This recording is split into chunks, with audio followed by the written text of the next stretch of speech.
What do you want in your juice? I'll show you. All right, I got everything clean. A friend of mine had brought up this movie that she had seen, Fat, Sick, and Nearly Dead, and said, hey, what do you think about juicing? So that weekend I watched the movie. I went out that day and I bought a juicer and started doing the juice fast, and that's when I did the 42 days. I haven't had a headache since. I haven't had any problems with my vision since, and felt better than I had ever felt in my life. I didn't realize how bad I felt for so long until I felt this good. And in fact, losing weight is probably an important but small portion of the whole equation. Good? Just the introduction of juice into our household has significantly increased the amount of fresh fruits and vegetables that the entire family eats. And I think that's really the main benefit of all of this. What'd you say, Lou?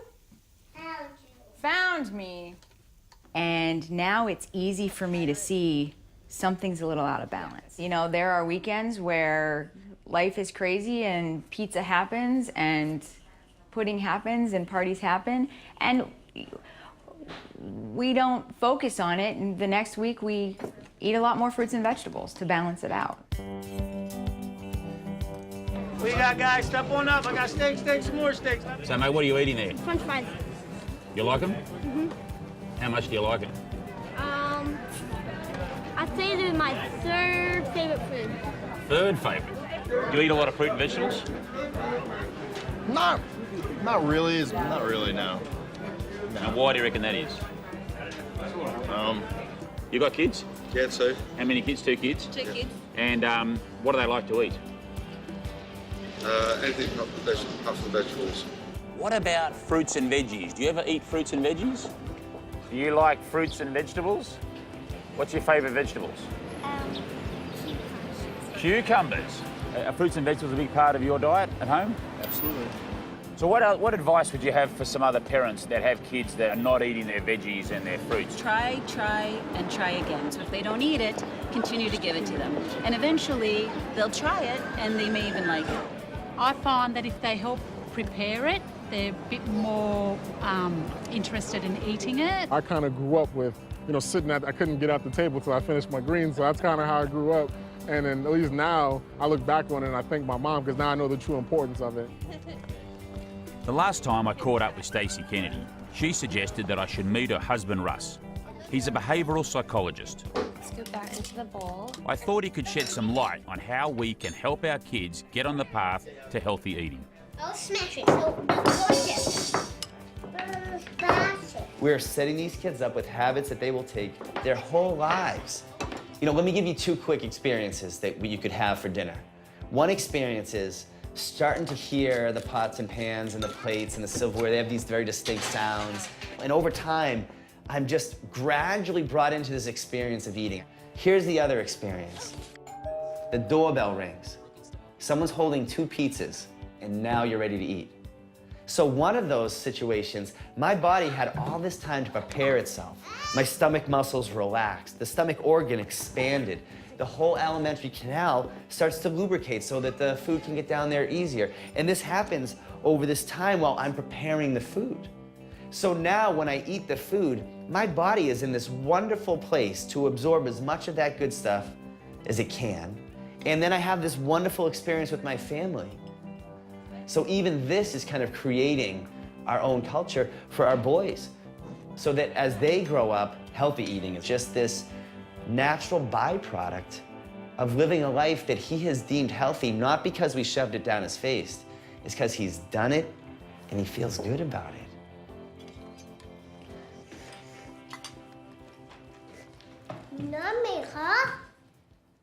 Most of us grow up learning to eat from our parents. And some of us grow up learning to eat well from our parents.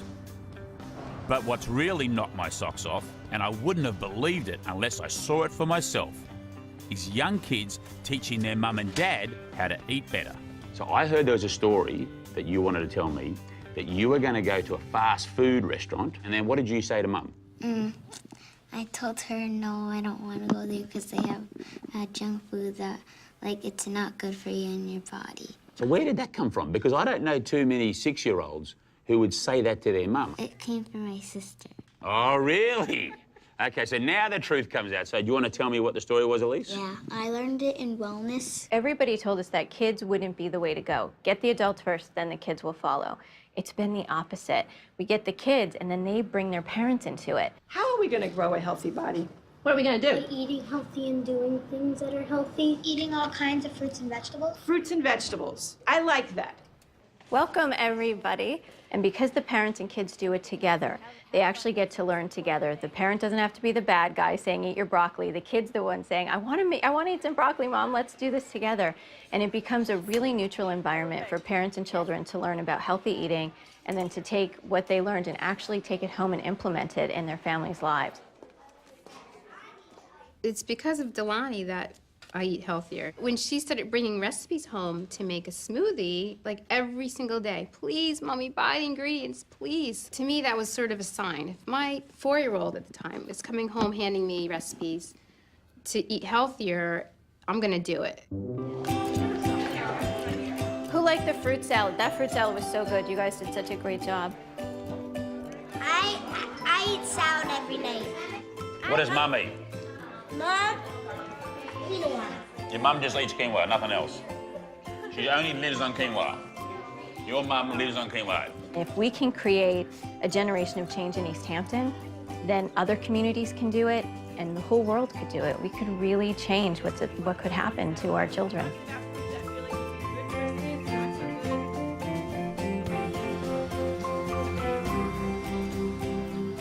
What's your name? Ethan. Hi, Ethan, how are you, mate? Hi. And you are? Liam, how are you?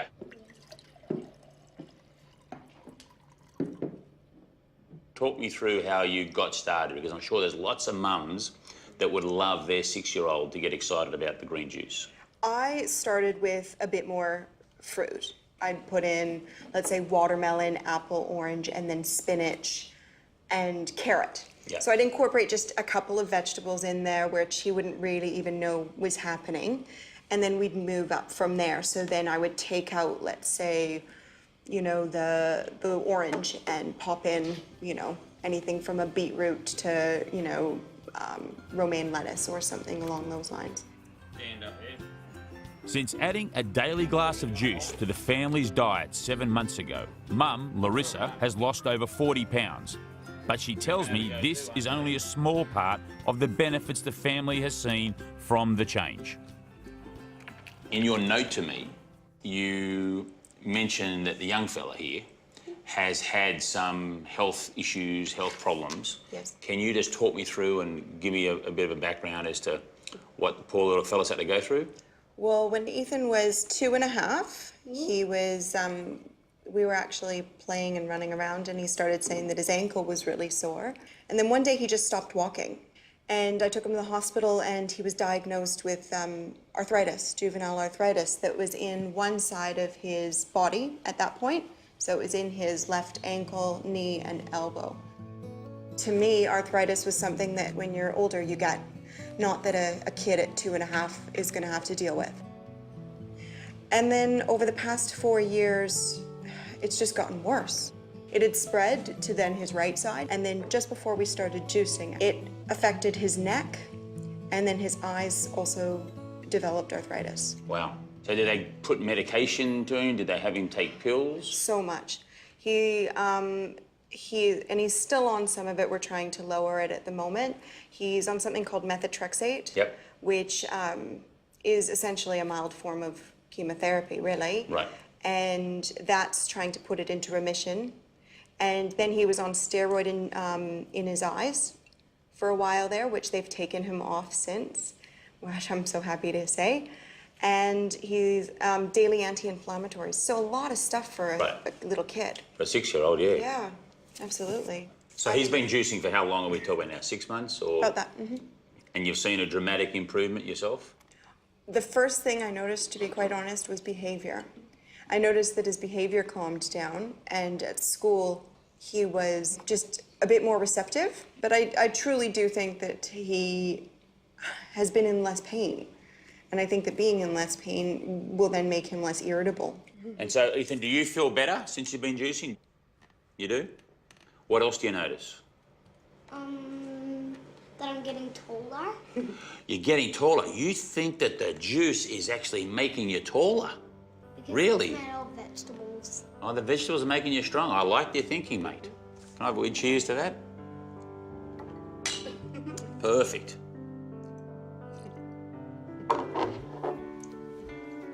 How sure are you that by bumping up his nutrient intake with the veggies and the plants by juicing, it's had a big impact? How sure are you? 100%. 100%. There's absolutely no doubt in my mind that I have done nothing but brilliant things for his health now and his health in the future to incorporate fruits and vegetables as a daily part of their diet.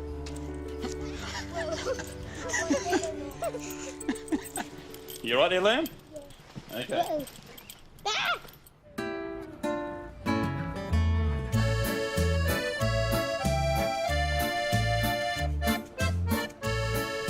So another new day, another new city, and it's time to get a juice or get a smoothie or get something into my body for breakfast. Now, one of the ways I use the community is I will ping out and say, hey, I'm in Adelaide, where can I get a juice? And I've done that this morning, and Melissa, she has come back to me and said, try Goodies and Grains. And I've tapped it in my maps, and apparently it's just around the corner. So, time to load up on some micronutrients. Give me vegetables, they're the key to one's longevity. He's down here. Give me vegetables, because health is my priority. All right, we'll go down here and have a look. You know where Goodies and Grains is? It is a bit of a maze in here, but I'm sure I'll find it. Down there, turn to the right. Is it in this lane? And forgive me if I seem obsessed. Give me vegetables. Here it is. Organically grown is always best. Give me vegetables, the key to one's longevity. Okay, so what's the most popular green juice? The glorious greens. Glorious Greens. Yes. And what's the most popular smoothie? The green smoothie. Perfect. So I'm going to have one of each, same size. Thank you. Thank you very much. You juice at home? Yeah. What do you make at home? What do we make at home with your juice? We make smoothies at home. Smoothies. What do you put in your smoothies? Banana. Chocolate. Chocolate. That doesn't sound like a smoothie to me. That sounds like a milkshake. Here's the green smoothie. All right, thank you. Okay, and the glorious greens juice. Thank you very much. And do you like green juices? Do you like the green ones? Yeah. Cheers, girls. Put it on On my nose?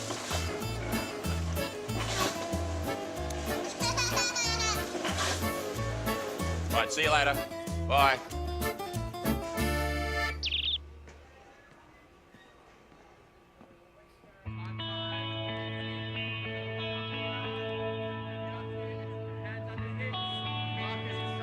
Part of what I've learned in 36 years of doing this is what really enables people to make sustainable changes. Even more than being healthy, people want to feel free and in control. And as soon as I tell somebody, eat this, don't eat that, do this, don't do that, not only is it not helpful, it's usually counterproductive because they usually immediately want to do just the opposite.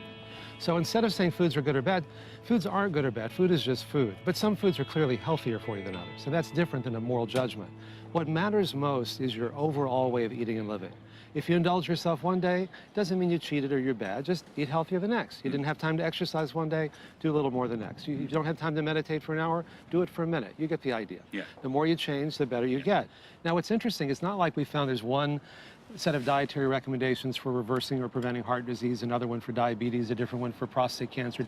It's the same for all of these. The more you change, the more you move in a healthy direction, the more you improve in every way we can measure, in every metric. So explain that to me. What sort of change are we talking about? The more they change their diet, the more they exercise, the more they did meditation and yoga, the more love and intimacy they had in their life, the more they improved. And it comes out of your own experience, not because somebody told you that. You say, oh, when I do this, I feel good. When I eat that, I don't feel so good, so maybe I'll eat more of this and less of that. And if I want to, indulge myself, I'm not cheating, which again has that whole moralistic idea. I'm just going to indulge myself. That's part of a healthy diet too. Yeah, makes sense to me. But also, just focusing on the behavior isn't enough. We have to work at what's underlying that behavior. And for many people, because of the breakdown of the social networks that used to give people a sense of connection and community, there's a lot of loneliness and depression. That's why it's important to look at our diet, not just in isolation, but as part of a larger context. And you yourself said, when I'm stressed or I'm tired, I want to reach for sugar. For someone else, it might be fat. For someone else, it might be salt. Why are people acting this way? And when you talk with them, more often than not, they'll tell you it's because it helps them get through the day. The real epidemic isn't just obesity or heart disease or diabetes. It's the depression and loneliness and isolation. But we can break that. Spending the time with our friends and family isn't just a luxury that we do after we've done all the important stuff. It is the important stuff because feelings connect us. And when we feel connected, then it makes it easier to make these kinds of changes in diet and lifestyle. Good advice.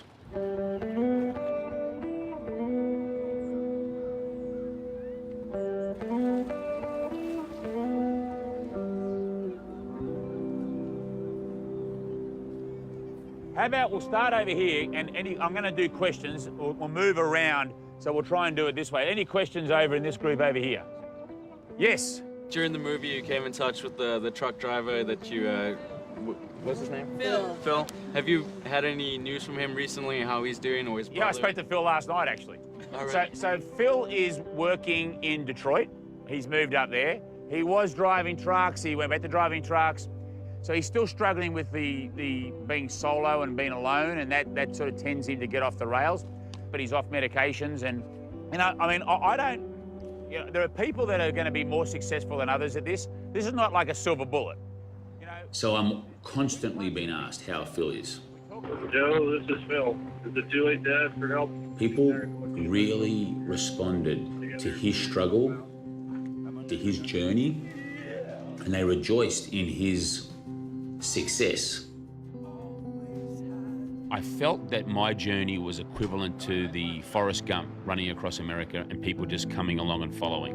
And Phil was the first person to follow. He was really the first person who said, you know what? I liked what that guy did, and I saw what he did. I want to try that. And it's Phil's story that has inspired all these millions of people.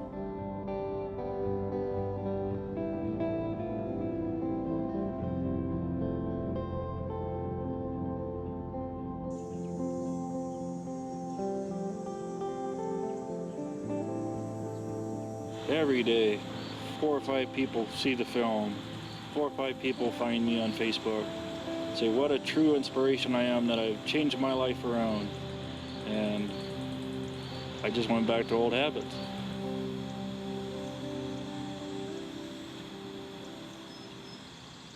After the 60 days, I had some friends helping me out with healthy eating and working at the Y there in the town. I was doing really well. And so I maintained my weight all through the next year. So I'm here with Phil Staples. Hi. And Phil and I are in Massachusetts for the screening of Fat, Sick and Nearly Dead. As you can see, the movie changed my life. I still fit into the shirt 2.5 years later. About 6 months after that, I met a girl and moved in with her a couple months later. We got married, but wasn't ready for it. Shouldn't have done that. Wasn't ready for that. I left her and had to get divorced, and things went slowly downhill then. No one to talk to. I mean, that's kind of what started it. I was alone, and I hate it. And I would try and get my health back, try and juice on my own, try and eat healthy again, and then something would come along and head right back to the fast food place and eat my crap, you know. I just wanted to keep hiding. I didn't want to be seen. Well, then I called Joe. I explained things to him. I said, I'm having trouble. And that was a big relief just to say that, you know, just to get that out. Because Joe, here's Joe, you know, okay, we'll work on it. You know, I care about you. And that's what I needed to hear. Struggles continued, but is what I needed to hear. Once Phil put up his hand and asked for help, I knew he needed more than just fruits and vegetables. So I asked Russ Kennedy to wander up, talk to Phil and see what kind of changes Phil could make. What I want to hear more about is your experience with beforehand, before you order, before you get your Baconator and Frosty, what emotion you have going through you. I'm empty. Empty. So you're saying you feel kind of devoid? Yeah. That sadness, that emptiness? Well, it's beyond sadness. It's coldness. And it's like, you know, when the weight's gaining and you feel that way, you know, pardon my French, but the thought always comes with me, you know, let's go get this. It makes me feel better. When you say it makes me feel better, though, that's kind of what... But it's just for the briefest moments. So it's like a sensation? You're like, right. It's like having that cigarette or having those drugs or that drink. You know, it's just for the briefest moments. And when the food is gone, the emotion's back. When the emotion's back, the sadness comes. When we do a case study and we look at Joe and we look at Phil, there's a lot of lessons to be learned. And some of the lessons that we can learn is that the team that Joe surrounded with made a big difference, and the lack of team that Phil had made a huge difference. However, the really important thing to take home from this is that the environment and the situation that Phil ended up in is amazingly common. You know, he had some emotional difficulties. He had a divorce. It was very difficult for him, and he got very disconnected. And his lapse turned into a relapse. So where Joe was successful having the right team, getting the right importance and meaning, and having people in his life who would call him out on it, Phil didn't have such a system. The only connection that he had to food was the temporary sensation of contentment. So I feel that community and the system that you make within that community acts as this great buffer against difficult emotional experiences that we're all going to go through. I mean, to go through these things is to be human. And it is what Joe put in place. He put a community around him that gave him a great buffer zone, that keeps him accountable, and it keeps him on the high path, on the healthy path. Well, in our practice, when someone first comes to us, we kind of treat it like an emergency time. Like, your house is on fire, we got to put this fire out first. And then can we get help and support by having these healthful and healthy relationships? And then the third thing we really have to do is control our environment. Yeah. Bring out the burger. Now this was a 1/4 pound before it was cooked. Yeah. 6 pieces of bacon. Mm-hmm. So we got the fries, and that doesn't, I've seen some fries are much bigger than that. That's still pretty big though. That's like a whole potato itself. And a half. So if we did a calorie count in here, what are your guesses? There's probably about a good 4,000 calories in just one setting. And you're thinking you were having this more than one time in a day? There are times I have it 3 times. 3 times? Yeah. I mean, we know physiologically this would hit you in a biochemical way. Yep.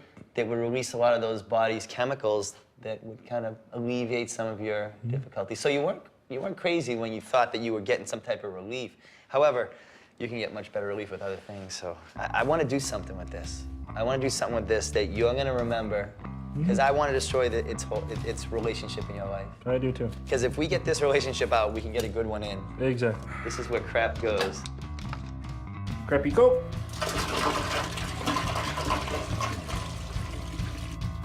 And 800 calories of chocolate-ish. French fries, a cheeseburger, look at that bacon, double bacon cheeseburger, son of Baconator, and a bacon baked potato with cheese-ish sauce. With side of bacon. Say goodbye. Best way to burn those kind of calories. I bet you that fire goes for hours there, Robert. Well, you can even see some of the burgers in there. Besides feeling heavy when I walk, I actually feel pretty good. You know, I don't have my urticaria, I don't have that pain and blistering, thank God. And I don't have to go back to those nasty medications. My goal is to get back, you know, swimming, slowly walking. Eventually I'll probably get into a bicycle. You know, I realize now what I didn't do. I didn't have that support group. That's the only way I'm gonna beat this, I think. After all that fat and all that stuff, I swore this would have been burning all day long. So just like with your body, it seems to have a lot of energy, but what did it burn for, like 4 minutes? 4 minutes, it's good. It's like nothing. It's just empty calories. Empty. My biggest challenge is to eating healthy are I don't have much support, so it's very difficult at times to make appropriate choices. My biggest challenges to eating healthy are I live in a house with teenagers and several other adults, and they don't all want to eat what I want to eat. If you watch television, everything is food related. Just driving down the road, you know, you've got fast food and restaurants all over the place. It's good to have somebody or a group of people that you can go to and talk to and, just the accountability. My support system is my wife and my little sister. And my support system is my family and my husband. My support system was my church. Definitely the gym, people at the gym. The people around me were getting sick of me talking about this all the time, and so I needed to reach out somewhere else. So I went online. I looked Joe up online and found the movie, found his website, and that was it.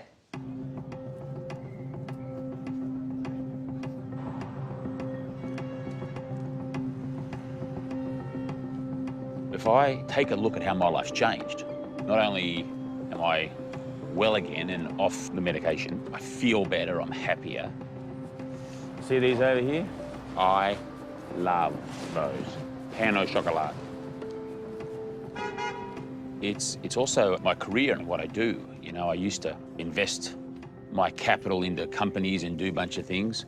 But now I've had this whole sort of change of attitude about business and about what it is that I do with my life.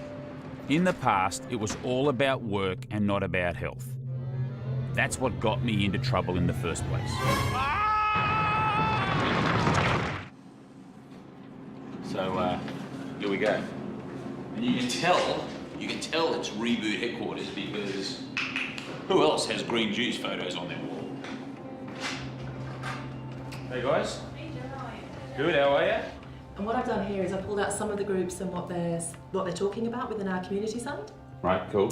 So for example, what you've got here is the Reboot Juice Lounge, and it's a group, it's somebody posting knowing that they're looking for positive people, sharing both triumphs and struggles. So you're finding a community of like-minded people who are there to help. And so, in creating this company, this online community, it's giving me a way to marry up what I do with my personal beliefs when it comes to health. And in doing so, it's created something much larger than myself. And in one day somebody will be posting because they're struggling, and the next day they're posting because they're giving the support that somebody else gave them. Great. And it's full of it. The community site is full of examples of that. I have friends all over the world now who are my cheerleaders and my confidants. When I hit that wall on day 15 and I wanted to quit, they would not let me. I had people that I don't ever really talk to telling me I can do it and being motivational. Sometimes it's like, oh, I'm doing so horrible, and then I go read somebody else's story. It's like, nah, suck it up, Cupcake, you're doing good. You know, I've helped other people by juicing, and helping others keeps me motivated. And it's just nice to know that there's somebody in my area that is on the same page as me.